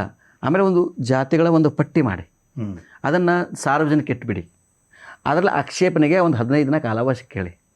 ಆವಾಗ ಒಂದು ಲಿಸ್ಟ್ ಮಾಡಿ ನೀವು ಸಮೀಕ್ಷೆ ಮಾಡಿ. ಯಾರು ಬ್ಯಾಡ ಅಂತಾರೆ? ಇದ್ರ ಹಿಂದೆ ಏನು ರಾಜಕೀಯ ಉದ್ದೇಶ ಇದೆ? ಏನು ಅಂಥದ್ದು ಅರ್ಜೆನ್ಸಿ ಏನಿದೆ? ಸಮೇತ ಅದು ಟ್ಯಾಕ್ಸ್ ನಮ್ಮ ಹಣ.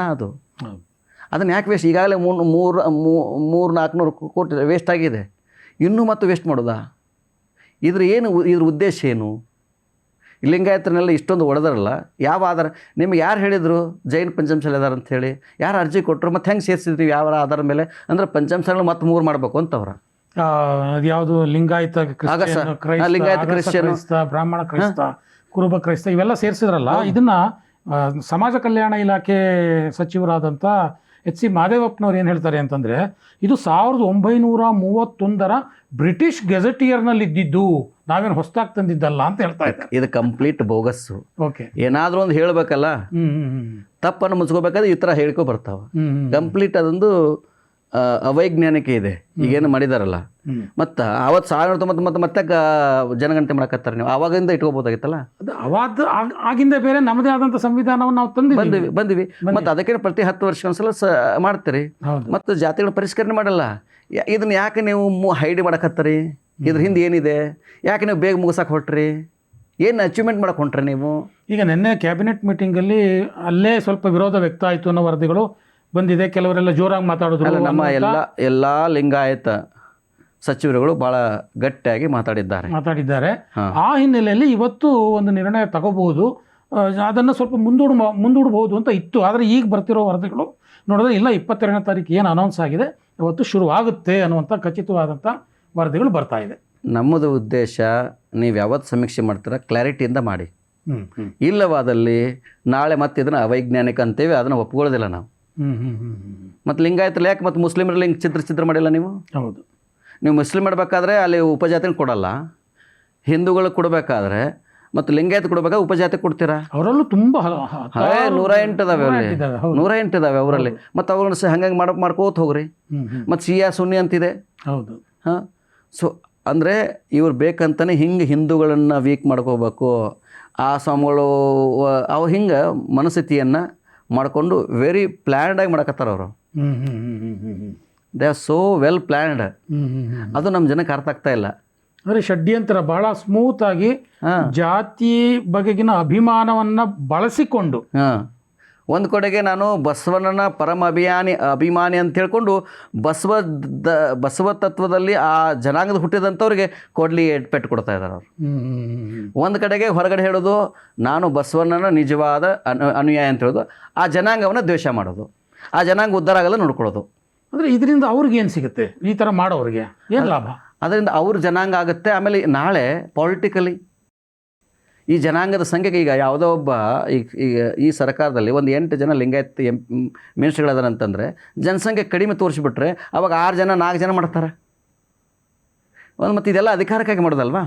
ಅಂದರೆ ಈ ಜಾತಿ ಗಣತಿ ಒಟ್ಟಾರೆಯಾಗಿ ಇದರ ಉದ್ದೇಶವೇ ರಾಜಕೀಯ ಅಂತೀರ? ಹೌದು, ಅದರಲ್ಲಿ ಬರೆದಿದ್ದಾರೆ ಸ್ಟಾರ್ಟಿಂಗು. ಇದು ಕೇವಲ ಸಾಮಾಜಿಕ ಶೈಕ್ಷಣಿಕ ಅಲ್ಲ, ರಾಜಕೀಯವಾಗಿ ಅಂತೂ ಬರ್ದಾರ. ಅದರಲ್ಲಿ ರಾಜಕೀಯ ಅಂತ ಪ್ರಸ್ತಾವನೆ ಬರ್ದಾರಲ್ಲ ಮಧುಸೂದನ್ ನಾಯ್ಕ, ನೀವು ಒಂದ್ಸಲ ಓದಿ ನೀವು ಓಕೆ. ಆ ಪ್ರಸ್ತಾವನೆ ರಾಜಕೀಯ ಶಬ್ದ ಉಪಯೋಗಿಸ್ಕೊಂಡಿದ್ದಾರೆ, ರಾಜಕೀಯ ಪ್ರಾತಿನಿಧ್ಯ ಅಂತೂ ಬರ್ದಾರ ಅದರಲ್ಲಿ. ಓಕೆ ಓಕೆ ಓಕೆ ಓಕೆ ಅಂದರೆ ಅದೇ ಮೂಲ ಉದ್ದೇಶನೇ ಅಂತ. ಹೌದೌದೌದು. ಇಷ್ಟೆಲ್ಲ ಇದನ್ನ ನೋಡಿದ್ರೆ ಈಗ ಯಾರಿಗೆ ಗೊತ್ತಿತ್ತಿದು ಇಷ್ಟೊಂದು ಜಾತಿ? ಯಾವ ಸ್ವಾಮಿಗಳು ಅಧ್ಯಯನ ಮಾಡಿಲ್ರಿ ಈ ವಿಚಾರದಲ್ಲಿ. ಇದ್ರ ಬಗ್ಗೆ ಸ್ಪಷ್ಟವಾಗಿ ಸಂದೇಶ ತಿಳ್ಕೊಂಡ್ರು ನಮ್ಮ ಸಿರಿಗೇರಿ ಜಗದ್ಗುಳು. ಸಿರಿಗೇರಿ ತರಳುಬಾಳು ಜಗದ್ಗುಳು ಇರುವಂತಹ ನಾಲೆಜು ಬಹುತೇಕ ಕರ್ನಾಟಕದಲ್ಲಿ ಯಾವ ಸ್ವಾಮಿಗಳಿಲ್ಲ. ಅವ್ರಿಗೆ ಫಸ್ಟ್ ಬಂದ ತಕ್ಷಣ ಎಲ್ಲ ಜಾತಿಗಳು ನೋಡಿ ಹೆದರಿ ಬಿಟ್ರು ಅವರು. ಅವರಿಗೆ ಮಾಧುಸ್ವಾಮಿ ಅವರು ಮಿನಿಸ್ಟರ್ ಇದ್ದವರು, ಅವರಿಗೆ ಕನ್ಫ್ಯೂಸ್ ಆಗಿದೆ ಏನು ಬರ್ಸ್ಬೇಕು ಅಂತ ಹೇಳಿ. ಒಬ್ಬ ಕಾನೂನು ಸಚಿವರಾಗಿದ್ದಂಥವ್ರಿಗೆ ಕನ್ಫ್ಯೂಸ್ ಆದ್ರೆ ಜನಸಾಮಾನ್ಯ ಏನಾಗಬಾರ್ದು. ಅದಕ್ಕೆ ಅವರೆಲ್ಲ ಲಿಸ್ಟ್ ಮಾಡಿ ಬಿಟ್ಟಿದ್ದಾರೆ. ಈಗ ನಿನ್ನೆ ಬಹಳ ಒಂದು ಅಂಕನವನ್ನು ಕೂಡ ಬರೆದಿದ್ರು ಅವರು. ಸೊ ಇದು ಕಣ್ತರಿಸುವ ಅಂಕನ. ಇದರಿಂದ ಒಂದು ಅರಾಜಕತೆ ಉಂಟಾಗ್ತದೆ, ಜನಗಳು ಮತ್ತೆ ಗದ್ದಲು ಸ್ಟಾರ್ಟ್ ಆಗುತ್ತೆ. ಈಗ ಮೊನ್ನೆನೇ ಇದನ್ನು ಸಣ್ಣದ ಒಪ್ಕೊಂಡಿಲ್ಲ ಅವರು, ಇದನ್ನ ಒಪ್ಕೊಂಡಿಲ್ಲ. ಇನ್ನು ಈ ಥರ ಬ್ಲಂಡರ್ ಮಿಸ್ಟೇಕ್ಗಳಾದ್ರೆ ಒಪ್ಪಕ್ಕೆ ಸಾಧ್ಯನಾ? ಇದು ಗೊತ್ತಿದ್ದು ಇದು ವ್ಯರ್ಥ ಪ್ರಯತ್ನ ನಡೀತಾ ಇದೆ ಅಂತ ಅನ್ಸುತ್ತೆ ನಿಮ್ಗೆ? ಹೌದು, ಹಠಮಾರಿತನ ಒಳ್ಳೇದಲ್ಲ. ಹಠಮಾರಿ ಬಿಡಿ, ಸತ್ಯ ಕಡೆಗೆ ಹೋಗಿ ನೀವು ಮಾಡೋ ಉದ್ದೇಶ ಇದ್ದರೆ ಯಾರು ಸಮೀಕ್ಷೆ ಬೇಡ ಅಂತ ಯಾರೂ ಹೇಳೇ ಇಲ್ಲ. ಎಲ್ಲರೂ ಸಮೀಕ್ಷೆ ಆಗ್ಬೇಕಂತ ಬಯಸ್ತಾರೆ, ಆದರೆ ವೈಜ್ಞಾನಿಕವಾಗಲಿ, ಅದು ಅವೈಜ್ಞಾನಿಕದಿಂದ ಕೂಡಬಾರ್ದು ಅನ್ನೋದು ನಮ್ಮ ಇಚ್ಛೆ. ಇದು ಈಗ ಕೇಂದ್ರದಲ್ಲಿ ನರೇಂದ್ರ ಮೋದಿ ಸರ್ಕಾರ ಕೂಡ ಮುಂದಿನ ಜನಗಣತಿಯಲ್ಲಿ ನಾವು ಜಾತಿ ಸಮೀಕ್ಷೆಯನ್ನು ಮಾಡ್ತೀವಿ ಅಂತ ಹೇಳಿದೆ. ಆ ಸಮೀಕ್ಷೆ ಹೇಗಿರಬೇಕು ಅಂತ ನಿಮ್ಮ ನಿರೀಕ್ಷೆ? ಇದನ್ನೆಲ್ಲ ಈ ಗೊಂದಲಗಳನ್ನೆಲ್ಲ ನೋಡಿದಾಗ ಒಂದು ಅವರು ಕೂಡ ನರೇಂದ್ರ ಮೋದಿ ಅಲ್ಲಿ ಕೇಂದ್ರ ಸರ್ಕಾರ ಮಾಡುವಾಗಲೂ ಅವರು ಕೂಡ ರಾಜ್ಯದ ಹಿಂದುಳಿದ ವರ್ಗ ಆಯೋಗದ ಏನು ಕೊಟ್ಟಿರ್ತಾರೆ ಜಾತಿ ಪಟ್ಟಿನೇ ಇದನ್ನ ಇಟ್ಕೊಂಡು ಮಾಡ್ತಾರೆ ಅವರು. ನನಗೆ ಇರೋ ಪ್ರಕಾರ ಮಾಹಿತಿ ಅಂತಂದರೆ ಕೇಂದ್ರ ಹಿಂದುಳಿದ ವರ್ಗ ಆಯೋಗ ರಾಜ್ಯದ ಹಿಂದುಳಿದ ಆಯೋಗ ಕಮ್ಯುನಿಕೇಷನ್ ಮಾಡ್ತದೆ ಅಂತ ನನಗೆ, ಯಾಕಂದರೆ ಸರಿಯಾಗಿ ಮಾಹಿತಿ ನನಗೂ ಕೂಡ ಕೊರತೆ ಇರೋದ್ರಿಂದ ಇವರು ಕೊಟ್ಟದನ್ನು ನೀವು ಪರಿಷ್ಕಾರ ಮಾಡಿ ಎಲ್ಲವನ್ನು ಒಪ್ಕೊಳ್ಳೋಕೆ ಹೋಗ್ಬೇಡಿ. ರಾಜ್ಯ ಹಿಂದುಳಿದ ವರ್ಗ ಆಯೋಗ ಕೊಡುವಂತಹ ಏನು ಜಾತಿ ಪಟ್ಟಿದಲ್ಲ ಇದನ್ನು ನೀವು ಒಪ್ಪಳಕ್ಕೆ ಹೋಗಬೇಡಿ. ನೀವೇ ಪ್ರತ್ಯೇಕ ಒಂದು ರಾಜ್ಯದಲ್ಲಿ ಕೇಂದ್ರ ಸರ್ಕಾರ ನೀವೇನೋ ಒಂದು ಪ್ರತ್ಯೇಕ ಒಂದು ಕಮಿಟಿ ರಚನೆ ಮಾಡಿ, ಒಂದು ಸಮಿತಿಯನ್ನು ರಚನೆ ಮಾಡಿ, ಸಮಿತಿ ಈಗ MP ಗಳಿದ್ದಾರೆ ಎಲ್ಲರೂ ಸೇರಿಸ್ಕೊಂಡು ಸಮಿತಿ ರಚನೆ ಮಾಡಿ ಎಷ್ಟು ಜಾತಿಗಳ ಪಟ್ಟಿಗಳದಲ್ಲ ಪರಿಷ್ಕರಣೆ ಮಾಡಿ ನೀವು ಮಾಡಿದರೆ ಮಾತ್ರ ಸಕ್ಸಸ್ ಆಗುತ್ತೆ. ಮತ್ತು ಧರ್ಮದ ಲಿಸ್ಟ್ನಲ್ಲಿ ಎಷ್ಟು ಮಾನ್ಯತೆ ಇದೋ ಅಷ್ಟೇ ಹಾಕಿ, ಇತರ ಕೂಡ ಬರೆಯೋ ಅವಶ್ಯಕತೆ ಇಲ್ಲ ಅಂತ ಹೇಳ್ತೀನಿ ನಾನು. ಇತರೇನು ಬರೆದ್ರೆ ಮತ್ತೆ ಯಾರು ಏನು ಬೇಕು ಕ್ಲೇಮ್ ಮಾಡೋಕ್ಕೆ ಶುರು ಮಾಡಿಬಿಡ್ತಾರೆ. ಈಗ ಮಾನ್ಯತೆ ಯಾವ ಸಿಕ್ಕವಪ್ಪ ಅಷ್ಟೇ. ಈಗ ನಮ್ಮ ಕರ್ನಾಟಕದಲ್ಲಿ ಈ 28 ಸೀಟ್ ಅದಾವ ಅಂತ 28 ಸೀಟ್ ಮಾತ್ರ ಹೇಳ್ಬೇಕು ನೀವು. 29, 30 ಅಂತ ಹೇಳೋ ಅವಶ್ಯಕತೆ ಇಲ್ಲ. ಅಲ್ಲಿ ಎಷ್ಟು ಸೀಟ್ ಖಾಲಿ ಅದಾವೋ ಅಷ್ಟು ಸೀಟ್ ಭರ್ತಿ ಮಾಡ್ಬೇಕು. ಇಲ್ಲ 30 ಅದಾವೋ ಈಗ 28 ತುಂಬ್ತೀವಿ ಅಂತ ಹಂಗಲ್ಲ. ಮಾನ್ಯತೆ ಸಿಕ್ಕಂಥ ಧರ್ಮಗಳು ಅಷ್ಟೇ ಇರಲಿ, ಮಾನ್ಯತೆ ಇಲ್ಲದಂಥ ಧರ್ಮಗಳ ಹೆಸರುಗಳು ಬರೀಬೇಕು. ಇತನೇ ಕಾಲಮ್ ಬೇಡ. ಇನ್ನು ನೋಡಿ ಇದ್ರಲ್ಲಿ ನಾಸ್ತಿಕ ಅಂತ ಮಾಡಿದ್ದಾರೆ ಒಂದು, ಇನ್ನೊಂದು ಗೊತ್ತಿಲ್ಲ ಅಂತ ಬರೆದ್ಬಿಟ್ರೆ ನಾನು ತಿಳಿಸಲು ನಿರಾಕರಿಸುತ್ತೇನೆ ಅಂತ ಹೇಳ್ತಾರೆ. ಮತ್ತೊಂದು ಇತರೆ ಇರುವುದು 7 ಮಾಡಿದ 11. ಹೌದು, ಗೊಂದಲ, ಸಂಪೂರ್ಣ ಗೊಂದಲ, ಕಷ್ಟ ಗೊಂದಲ ಇದೆ ಇದ್ರ. ಸೊ ಇಷ್ಟೆಲ್ಲ ಮಾತನಾಡುವಾಗ ಒಂದು ಅಂಶ ಅಂತೂ ಸ್ಪಷ್ಟ ಆಯಿತು. ಈ ಜಾತಿ ಸಮೀಕ್ಷೆ ಈಗೇನು ಗೊಂದಲಗಳಿವೆ ಇದು ಮುಗಿದ ಮೇಲೂ ಈ ಗೊಂದಲ ಹಾಗೆ ಇರುತ್ತೆ ಅನ್ನುವಂಥದ್ದು ಸ್ಪಷ್ಟ ಆಗಿದೆ ನಿಮಗೂ. ಗೊಂದಲ ಅವರೇ ಕ್ರಿಯೇಟ್ ಮಾಡಿದ್ದಾರೆ. ಗೊಂದಲಕ್ಕೆ ಆಗಕ್ಕೂ ಮತ್ತೆ ಕಾರಣ ಅವರೇ ಆಗ್ತಾರೆ. ಅವರು ಗೊಂದಲ ನಿವಾರಣೆ ಆದರೆ ಮುಂದೆ ಗೊಂದಲ ಇರಲ್ಲ. ಈ ಗೊಂದಲ ಸೃಷ್ಟಿ ಮಾಡಿದ್ರೆ ಗೊಂದಲವೇ ನಿರಂತರವಾಗಿರ್ತದೆ. ಸೊ ಈ ಗೊಂದಲಗಳ ನಡುವೆಯೇ ನೀವು ಸಹ ನಿಮ್ಮ ನಿಲುವನ್ನು ಪ್ರತಿಪಾದನೆ ಮಾಡಲಿಕ್ಕೆ ಗೊಂದಲಗಳ ನಿವಾರಣೆಗೋಸ್ಕರ ರಾಜ್ಯಾದ್ಯಂತ ಪ್ರವಾಸ ಮಾಡ್ತಿದ್ದೀರಿ.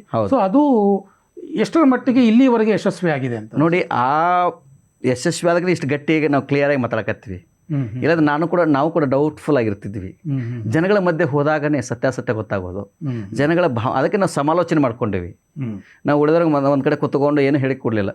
ಹೋಗೋದು, ಸಾವಿರಾರು ಜನಗಳು ಸೇರಿಸೋದು, ಅವ್ರ ಅಭಿಪ್ರಾಯ ಸಂಗ್ರಹ ಮಾಡೋದು, ಕ್ರೋಢೀಕರಣ ಮಾಡೋದು, ಅವ್ರ ಕ್ವಶನ್ಸ್ ಡೌಟ್ಸ್ ಇದ್ದರೆ ನಾವು ಕೇಳೋದು, ಅಕಸ್ಮಾತ್ ನಮ್ಗಿಂತ ಗೊತ್ತಿರೋದು ನಾಲೆಜ್ ಅವ್ರ ಹತ್ರ ಇದ್ದರೆ ಎಕ್ಸೆಪ್ಟ್ ಮಾಡ್ಕೊಳ್ಳೋದು. ಸೊ ಓಪನ್ ಆಗಿ ನಾವು ಡಿಸ್ಕಷನ್ ಮಾಡಿದಾಗ ಈ ನಿಲುವಿಗೆ ಬಂದಿವಿ, ಧರ್ಮ ಹಿಂದೂ, ಜಾತಿ ಲಿಂಗಾಯತ್ ಪಂಚಮಸಾಲಿ. ನಾವು ಒಂದು ಅಭಿಯಾನವನ್ನು ಮತ್ತೆ ಶುರು ಮಾಡ್ತಾ ಇದ್ದೀವಿ, ಜನಜಾಗೃತಿ ಅಂತ.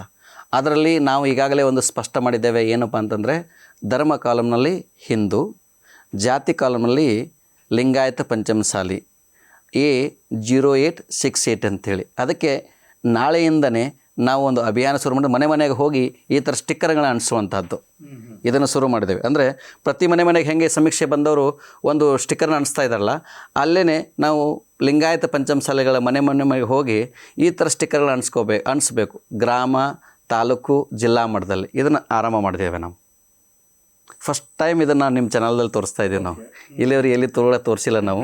ಈಗ ತಾನೇ ಇದನ್ನು ಪ್ರಿಂಟ್ ಮಾಡಿಸಿ ನಾಳೆಯಿಂದ ನಾವು ಹುಬ್ಬಳ್ಳಿಯಲ್ಲಿ ಚಾಲನೆ ಕೊಡ್ತೇವೆ. ನಾಳೆ ನಾವೇ ಮನೆಗೆ ಹೋಗಿ ಅಂಟಿಸ್ತೀವಿ. ಅಂಟಿಸಿ ಜನಗಳಿಗೆ ಒಂದು ಚಾಲನೆ ಕೊಡ್ತೇವೆ.